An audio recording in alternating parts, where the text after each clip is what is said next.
It's a mailbag episode here on Locked On Braves. I got over 25 questions to answer on today's episode, talking about Ronald Acuna Jr.'s slow start, Chris Sale's hot start. Could he be a Cy Young candidate? AJ Smith-Shawver. So many other questions to get to on this mailbag episode. So let's get into them.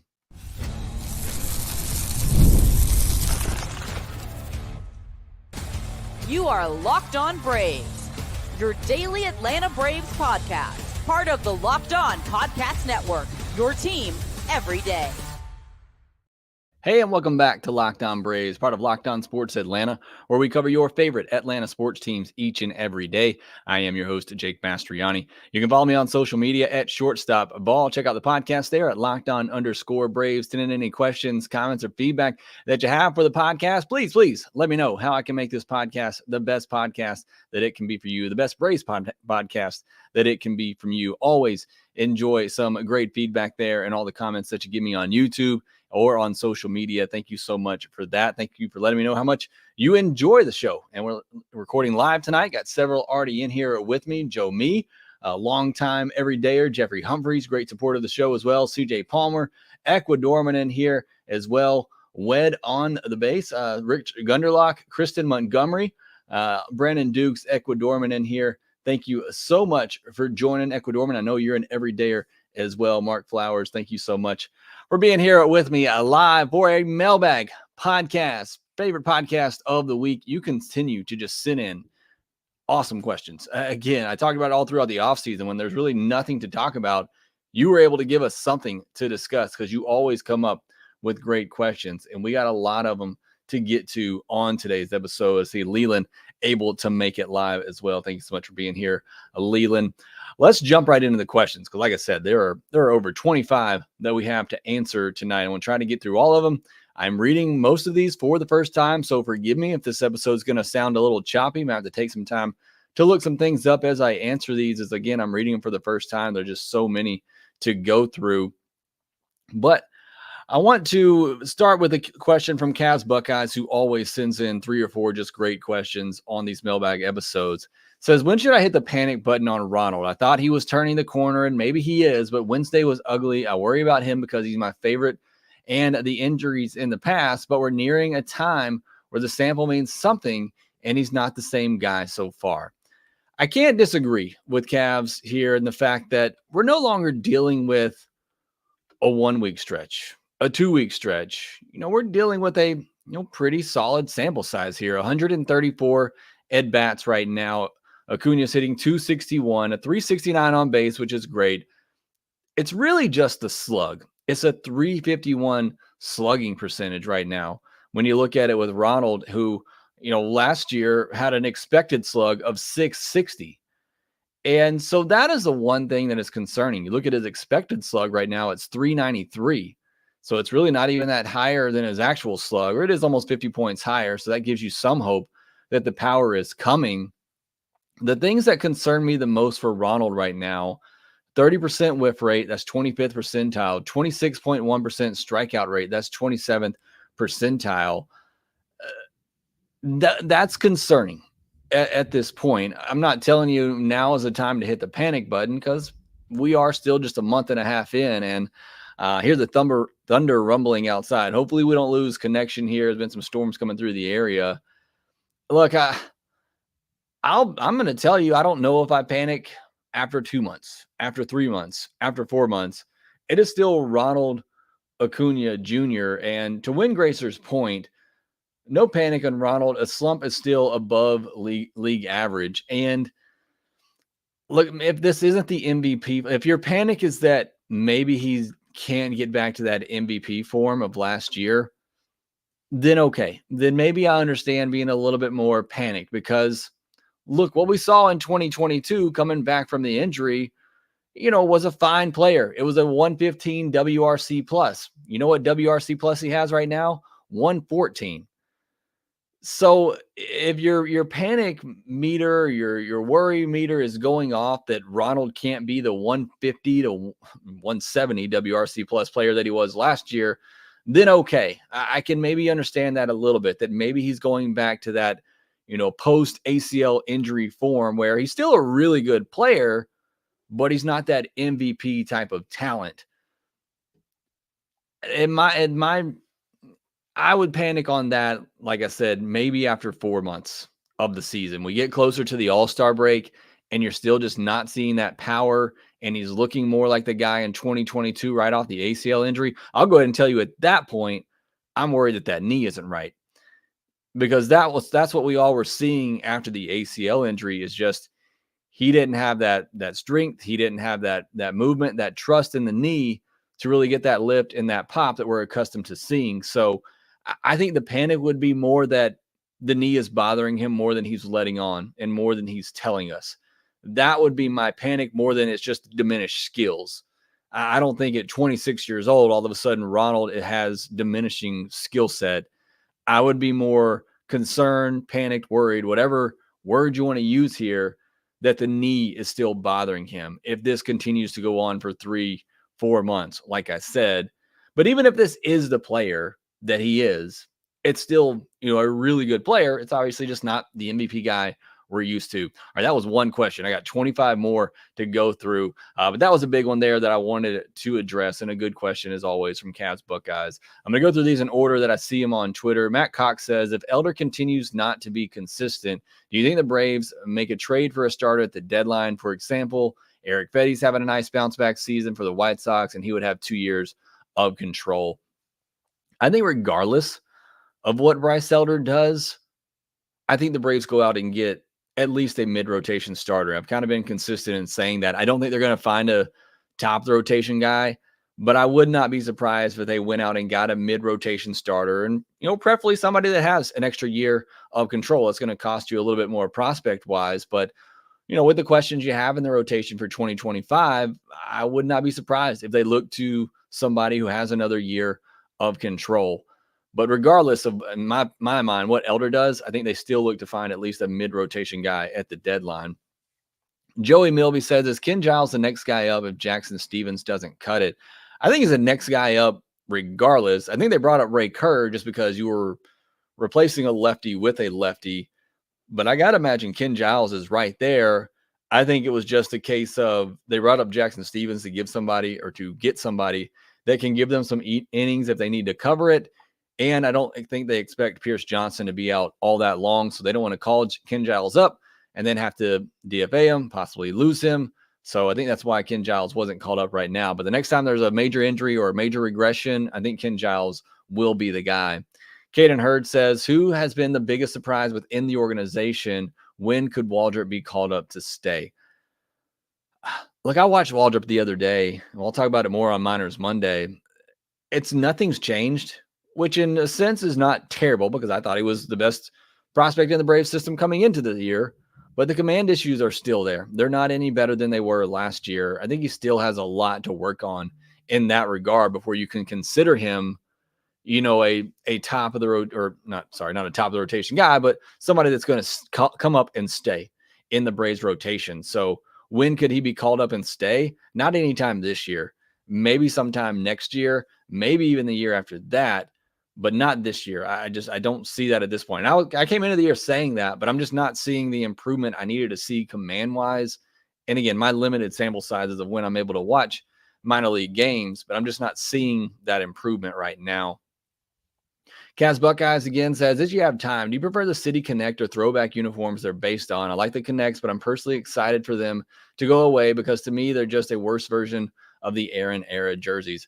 Again, I say it on here all the time. I'm not a jersey guy, although I do love the City Connects for the Rays. I thought those were really cool. A lot of people seem to like those too. But I will say the City Connects for the Braves were essentially just their throwback uniforms. And, again, I could care either way, but might as well just go with the originals if that's the case. Isaac Rayfield says, which free agent from this past offseason do you think could have improved the team the most? Which move made this past offseason has helped us the most? I mean, Ohtani. I think that's kind of the obvious answer. I know Aaron Nola's been kind of up and down, but, Blake Snell hasn't been good. Jordan Montgomery had the slow start, obviously, because he got signed late. Again, if you got Ohtani, what are you going to do with Ozuna? Maybe you stick him in left field. You kind of figure it out. But, with the struggles the offense is having, obviously Ohtani would have been great. Lourdes Gurriel, I know he got off to a hot start. He's kind of gone cold here recently, but he would have helped early on while the offense was struggling. Those are a couple of guys that came to mind. Which move made this past offseason has helped us the most? Chris Sale. I mean, that's a pretty easy one there. All right, next we'll come back, take a lot of more questions. Still got several that we need to get to. Hopefully you're enjoying this mailbag episode of a Locked On Braves. We'll get back into the questions here next. All right, this next sponsor, this is now my wife's new favorite sponsor, and it's because she's been using Stitch Fix for years, and now they're a sponsor here of Locked On Braves and part of the Locked On Podcast Network as well. And now I get to use them because I am somebody, I do not shop whatsoever. I haven't shopped in years. My wardrobe is still the same wardrobe that I had in college, and it is in definite need of an upgrade. And so my wife is thrilled that we have partnered with Stitch Fix because they've sent in some nice gear like this shirt that I'm wearing here. And look, I was skeptical. I'm not going to lie. I entered in my information. I thought there's no way they're going to be able to send me stuff that I actually like. Well, they did, and I absolutely love what they've sent over to me, including this nice, comfortable shirt that I'm wearing. I work from home all day. I sit here and do a podcast. I work on my computer all day. I want to be comfortable. They sent some shorts that are just super comfortable as well, along with this shirt and another really nice, just comfortable shirt. I'm all about comfortability when I'm wearing clothes. I don't want anything tight, snug. And they definitely came through and sent over some really good stuff. So if you're like me, you don't like to shop, you had the same wardrobe for 10, 15 years. I've been out from college longer than I care to admit at this point. Try Stitch Fix because they will definitely hook you up. It's style that makes you feel good as you look good. Get started today at stitchfix.com/MLB. That's stitchfix.com/MLB and get $20 off your first fix. That's stitchfix.com/MLB for $20 off. Stitchfix.com/MLB. Again, use that code to help support the show and you get $20 off. You must redeem within 7 days of sign up.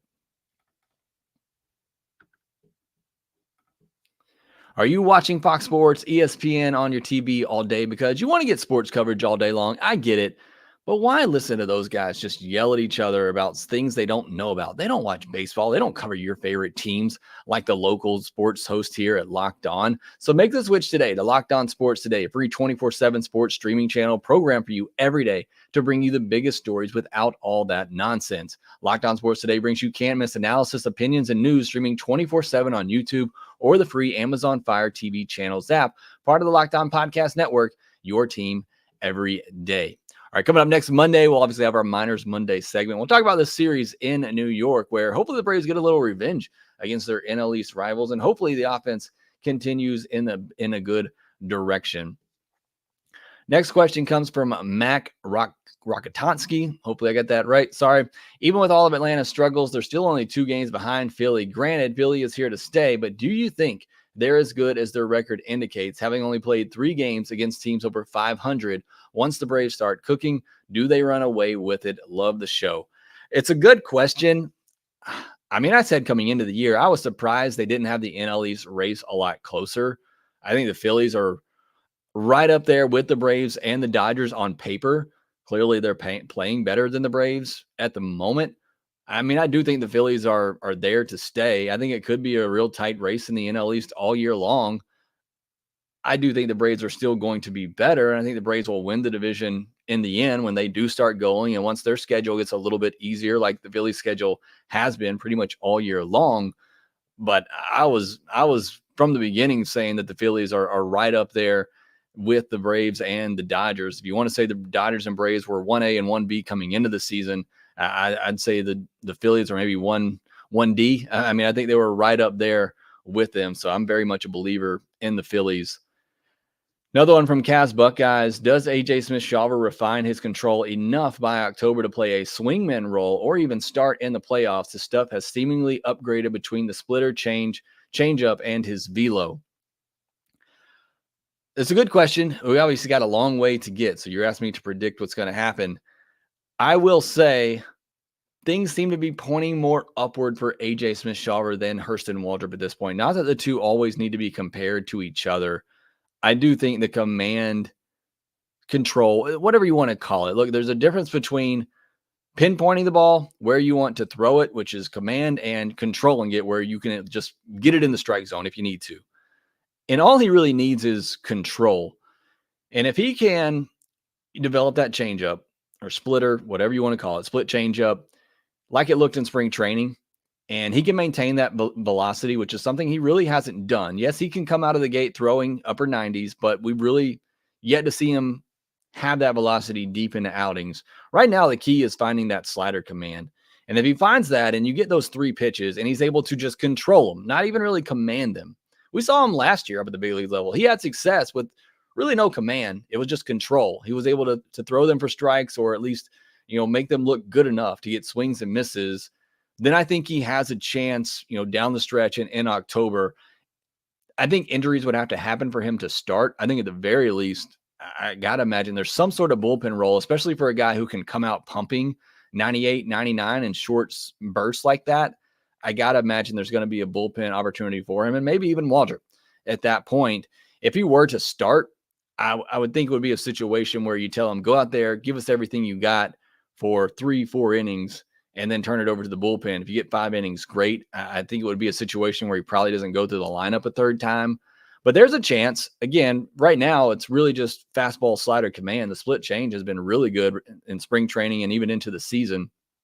But it's really just finding that control, I will say, with the fastball and that slider. Joey Milby, did we burn all our bridges with Oakland, or is it about to be Mason Miller time down in Georgia? If the Braves are able to take away Mason Miller from the A's, you got to look into some shady stuff going on between the Braves front office and the A's front office, because they've already taken away, obviously, Matt Olson and Sean Murphy from them and given up very little. Obviously, depending on what they would want or what they would get for Mason Miller. But I would love to have him here. He is the most electric pitcher right now to watch until Paul Skeens pitches on Saturday, and then he may become that. But Mason Miller is fantastic. Would love to have him here, but I don't think that's going to happen, but wouldn't put anything past the A's right now. Matt says, is Chipper still a part-time hitting coach for this team? His input could help greatly if he isn't. So he is still listed, I believe, as one of the coaches last time that I looked. I don't know how involved he is. I would imagine it's one of those situations he just kind of comes and goes as he pleases. Now, when he was on the broadcast the other night, I know he mentioned the fact that he was talking to the guys. So I would imagine he's still down there in some capacity. And yeah, you look on the website, Chipper's still listed as a hitting consultant. But again, I think it's just one of those things where, he chips in, pun intended or not intended, when he has time. But I don't know how much he's actually talking to the guys. I love Raisel Iglesias says, do you think there's a guy in the bullpen that could step up into the closer role if Iglesias is getting close to the end of the road? Also, outside of pitching depth, do you think AA could make a move for a bat at the deadline, even if it's just a bench guy? I do think he'll probably look to add a bench guy. You see the moves that were made today. There's definitely opportunity and room on the bench for, an upgrade over a Luke Williams, which I think would probably be Forrest Wall at this point, and definitely an upgrade over Zach Short, who they now have gotten to replace Luis Guillorme.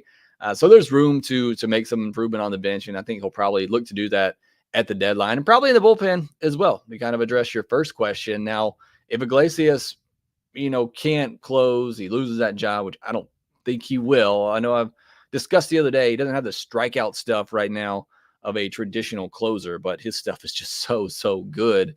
I think he'll be fine. Minter seems like the obvious choice, but Braves fans obviously know that hasn't gone well for Minter. I think Pierce Johnson might be that next guy up. He's got to save this year. But, I think they have options, whether it is going back to Minter, giving him a chance, or whether it's Pierce Johnson or Joe Jimenez. I think any of those guys could close out games, and they have the bigger strikeout stuff, which is typically what you want in that closer's role, and they have good command. So I think the Braves have options, but it would be one of those guys that would get a chance if something were to happen to Iglesias. Colvin Calhoun, ton of season left. Who knows what prospects will do? And AA is unpredictable. Assuming Fried and Morton walk, rotation very early on for next year looks like Strider, injury, Sale, Lopez, and a combo of Elder, AJ Smith-Shawver, Waldrop, etc. Do the Braves need a frontline starter? If so, who? Like, Sale looks like a frontline starter at this point. So assuming he stays healthy, you have one.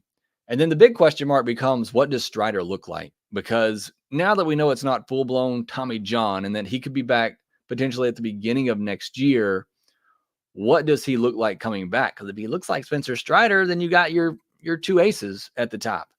And you could be fine, but you're not going to know that really going into next year. So I got to imagine the Braves, like they did this year for Sale, go out and just get another piece just in case. You had two aces going into this year in Strider and Fried, but you still went out and got a Sale as that depth. So I would think, and I don't think AJ Smith-Shawver and Waldrop are going to prove themselves enough this year to say definitively in 2025 they're going to be big pieces at the top of the rotation. So I do think they probably look for a frontline starter this upcoming offseason. Leland Hurt. Hey, Jay, Chris Sale has been impressive. Do you think management will begin to limit his activity to preserve him for later in season, given his history of injury? I think they'll look for opportunities to give guys extra days of rest. All of these guys, certainly. But I mean, look, you haven't really seen many limits on him here lately. He threw over 100 pitches the other night. I mean, again, I think they'll be as conservative as they need to. But I don't think they're just going to completely like shut him down at points during the season. And then also from Leland, can MLB clarify or make the half swing administration uniform? Sometimes it is a strike, other times it is not. It's one of those things where we have the technology for that too. Could you not just have an earplug in the first base, third base umpire's ear and say, he went, and then even then, the definition of when a swing is a swing varies from person to person.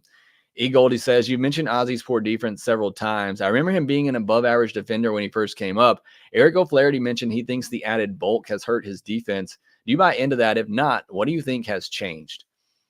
I haven't really thought about the bulk up of Ozzy Albies affecting his defense. For me, it's more the range. And I think what's changed there is the shift has gone away. And perhaps the exaggerated shift covered up just some of those range deficiencies that we're now seeing.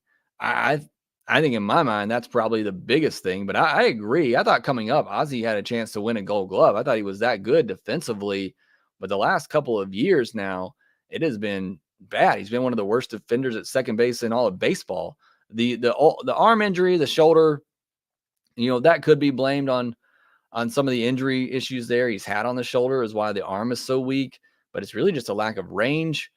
And again, I think that just could have been covered up by the shift. And now that that's gone, we're seeing some of those issues for Ozzy. All right, I still have a lot of other questions that I want to get to. Hopefully we can get to all of them here today, and I can get to some of the comment sections out here where I see Win Gracer, Bobby He, Mark Flowers, Callan's Creations in here with me, having some good conversations. But we'll get to some more of these Twitter questions here next. My wife and I started looking for life insurance several years ago. We started having kids. We wanted to make sure, we had that insurance for them. And it was a super stressful process. I wish at that time we would have known about Policygenius. They are the country's leading online insurance marketplace, saving you time and money so you can provide your family with a financial safety net starting today. With Policygenius, you can find life insurance policies that start at just $292 per year for $1 million of coverage. Policygenius helps you compare your options from top companies, and their team of licensed experts is on hand to help talk you through it.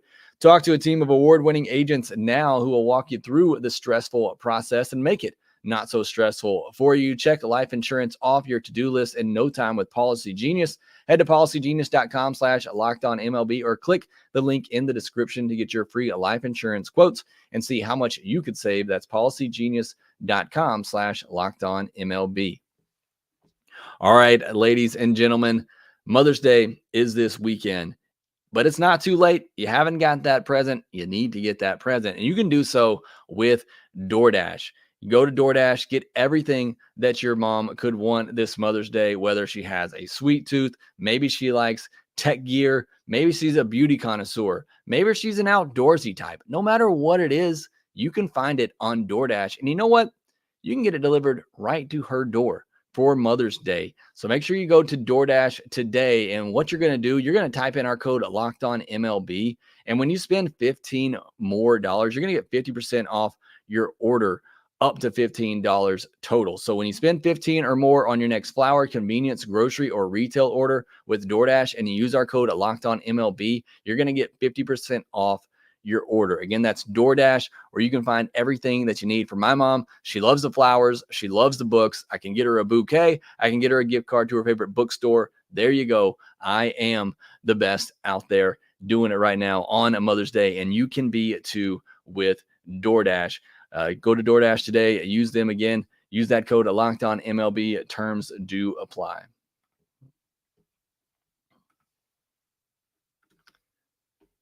All right, get back into these questions here. Running out of time. I'm going to try to get to all these. If I don't, I'll get to them in another podcast, or I will answer them on social media. Joshua Daniel says, what are the chances Braves look to add veteran arms for later in the season with, I think, Rich Hill from semi-retirement or a trade for Verlander? Kind of addressed this earlier. I think they'll look to get a mid-rotation type and preferably somebody that has another year of control. But I do think they'll look to add that at the deadline. Question from Fraser Dale in New Zealand. If it's always good to trade someone when their value is high, is there even a possibility AA considers trading Ozuna? No, he is their offense right now. You are trying to win. You're not going to trade Marcell Ozuna. You're not going to trade Max Fried. Go ahead and get that out of the way as well. Brendan McCormick says, do you like what you're seeing from Chadwick Trump? Do you expect he'll be a solid number 2 catcher behind Murphy once d'Arnaud retires? Hopefully not anytime soon. I'll be honest, they're probably going to pick up the option for Travis d'Arnaud next year. I think it's just $8 million. And even after next year, I don't know if you can keep Chadwick Trump around for that much longer. And I think Drake Baldwin could be a chance to fill that role once d'Arnaud retires. I think Baldwin could be the next one up to fill that role. One from Dan Antlers, he says, if Pierce Johnson has to miss significant time, what are the chances the Braves go to AJ Smith-Shawver as a power arm out of the bullpen this season? Kind of already talked about that as well. I don't think you do that until the final month, maybe 2 months of the season. I think you give him time this year to just figure things out at Gwinnett. If he does, then I think he comes into the rotation. But I don't think AJ Smith-Shawver to the bullpen, unless they just wanted to limit his innings during the season. But I think the bullpen they have right now is still deep enough that you don't have to force that. But I do think if AJ Smith-Shawver is going to move into the bullpen this season, I think it's going to happen in the last couple of months of the year. Apollo says, I'd love to see Kelenic get more playing time in left field, get more at-bats. Do you think the platoon role he's in with Adam Duvall will limit his chances at a Gold Glove? And is there any word where he does play every day? Love the show. Thank you so much for that. I want to see Kelenic get more at-bats. I know they signed Adam Duvall, told him it's going to be a platoon. And look, it's not like the at-bats have been great, but I just want to see what he can do with regular playing time. The defense has been fantastic. I do think we get a couple of months in here, and that conversation you have with Adam Duvall kind of goes out the window. I do think there's a world in which we start seeing Kelenic get more playing time, getting some starts against lefties, and hopefully he does play enough to win a Gold Glove out there. I wish you get a combo because him and Duvall are both really good out there in left field and certainly could win a combo Gold Glove out there. But hopefully we do see more of Jared Kelenic. Baltimore Braves fans, any insight on Zach Short? Who is he? What role will he play? And who do you think the Braves traded for him?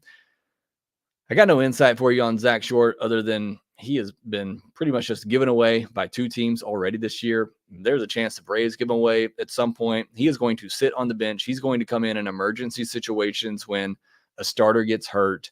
Maybe he gives Arcia a day off here or there. He's going to play in 3 or 4 games a month. And like I said, unless there's just an injury. And if there's an injury, they're going to call up David Fletcher to fill that role. So that's my analysis of the Zach Short move. Cavs Buckeyes, is Ray Kerr here to stay? Because he looked nasty on Wednesday, and Alex paid a meaningful price to get him. If he does stay, is it possible to keep Matzik in the organization, or are we fast approaching a Soroka situation? Matzik's out of options. So if he's not, once he's healthy and has to be brought back, if the Braves aren't going to keep him on the big league roster, then there's a good chance they're going to lose him. So we are approaching that situation. They do have options on Ray Kerr, and they'd probably keep the depth and bring Matzik up no matter what and send Ray Kerr back because you do have that option and you don't want to lose that depth. But that's probably going to be how that plays out whenever Matzik is ready. Large Lar, in your opinion, when does Murphy come back? No reason to push it, and you don't want to push it with an oblique because you re-injure that, then you got to start it all over again. But it does sound like he's ramping things up. at this point, he's going to have to go on a rehab assignment. I'd say end of May at the earliest, and then maybe early June would probably be my timeline, but I got no idea really there. Cavs Buckeyes, how many innings does Chris Sale need to pitch to win the Cy Young? 170, maybe 165. I think that's what Corbin Burns pitched several years back when he won the Cy Young, which I think at the time was the fewest innings pitched for somebody who won the Cy Young. And to do that, he would have to be the overwhelmingly most dominant pitcher in Major League Baseball. And that looks like Zach Wheeler right now, who's also going to throw 200 innings. So, but I think you got to get to 170 for Chris Sale. And again, I think your numbers have to be just overly dominant over everyone else who threw more innings than you.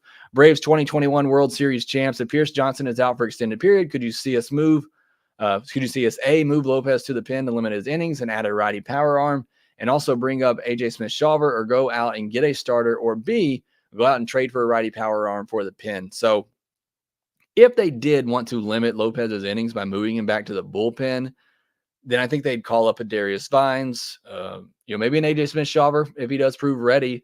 I think that's a possibility. The Braves could do that if they wanted to limit his innings. I don't think they would trade for a starter. They could trade for a righty power arm at the deadline just to add more depth to the bullpen. But I think if they did want to limit his innings, you could move him back to the pen. I wouldn't mind seeing them call up AJ Smith-Shawver and let him throw 3 or 4 innings and then piggyback him with Ronaldo Lopez for 3 or 4 innings and do that. That sounds like a pretty nasty combination in my mind. I don't know that they're going to do that or they should do that, but that is a possibility there. That's all the questions that we had. Thank you so much for submitting those. Bobby, he says, what about Ken Giles? How's he doing in AAA? He's doing really good, although his last outing, I think he gave up a couple of runs, but he's been doing good overall. Win Grace are saying, I got to go with Shota right now. He has been fantastic. He's definitely up there in that Cy Young race as well. We got a lot of people in here with us, over 100 at one point here tonight. Thank you so much for joining me. We got T-Raj Door with me. Win on Base is still here. Joseph Alvarez here at the end. Our Guinness made it as well. Mark Flowers, thank you so much for joining me on this live episode of Locked On Braves. Been a fun, great episode. So many good questions. Thank you so much for submitting those. You want my preview on the Mets series? Go and listen to Thursday morning's podcast where I broke all of that down. But that will do it for this episode of Locked On Braves. Again, thanks so much for joining us. Make sure that you subscribe on YouTube. If you're new, hit that thumbs up button. Make sure that you rate, review, and subscribe to the Locked On Braves podcast wherever you get your podcast. And we will talk to you next time.